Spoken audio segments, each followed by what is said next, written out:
So at 6 o'clock on a Tuesday night, we're at the 5 flat conversion. Starting the night shift, we've got a super tight deadline on this. Everything's got to be filled, fired and fucked off out of here by Saturday. I'll go give you a quick walk around and show you what we've done. So as you can see, it doesn't look very finished. I'm told the deadline is Saturday. Carpet fitters are coming Saturday to sort all this out, but still decorating to do, etc, etc. But you know what deadlines are like, they're often just made up to freak people out and just to get the job pushed along quicker. So I'm not worrying. So this is the plant room. It's not actually 5 flats, it's actually 5 individual units in one house. It's a house of multiple occupancy, and because we haven't changed the system's existing, we haven't had to zone it off onto different floors because it's basically not a new system, it's just a new boiler and a hot water tank. So that's how we've got around that, because it would have been a nightmare having to zone everything off. It would have added thousands probably onto the cost of the job, and I don't think the customer would have worn it. But yeah, so we've got a 30 kilowatt Vaillant Pure, 200 litre hot water tank, because the only hot water they've got is for washing up and in the bathroom. Showers are all on electric. We've got a secondary hot water pump, so the top floors get the hot water just as quick as the ground floor. So that was an addition put in. I thought a secondary hot water system was worthwhile. Just got to do the flue and the wiring.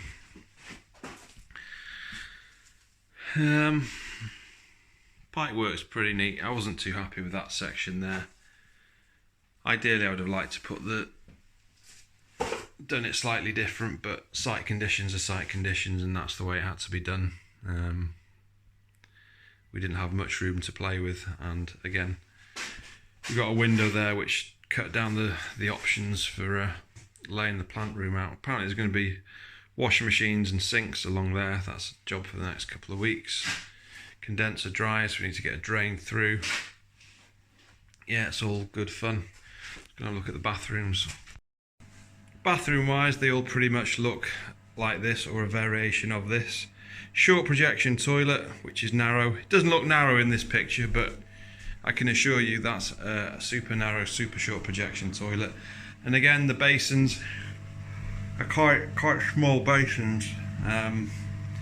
Again, short projection, 450 wide. Absolute nightmare to find a speck of a basin to fit into that gap.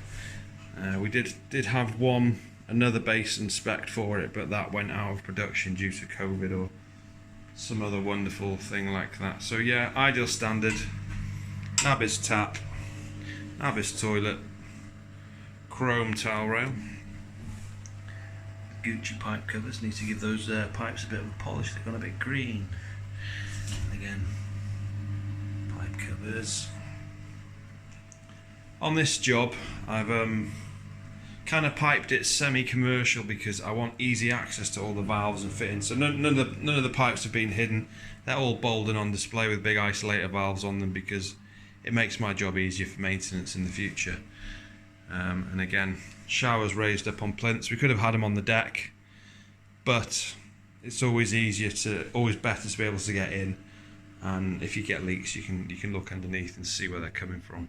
So I prefer it in a semi-commercial environment. Raise the shower up. If it's a luxury home or your own home, on the deck, level entry for the aesthetics. But this is how I like it. Power off. Kitchens. Super narrow kitchen sinks, again because it's quite a small kitchen. The waste system goes into ducts in the wall, and full bore isolators onto the kitchen tap because we're professionals. And for all the £500 an hour electricians at home playing along, here's your fuse board, coin meter, technical stuff, chint if you're skint, and this bathroom could have been a disaster. when we planned out the original building when it was still a shell, I came and sketched out on the walls the sizes required for the gaps for the join to build the room. Obviously he saw my dimensions, completely ignored it, cracked his own detail, and made the gap too small. Now the toilet you've seen previously, that was a narrow toilet, that was the narrowest toilet I could get hold of easily. We had to search the ends of the earth to find this toilet, which is I think 280 wide to fit in that gap.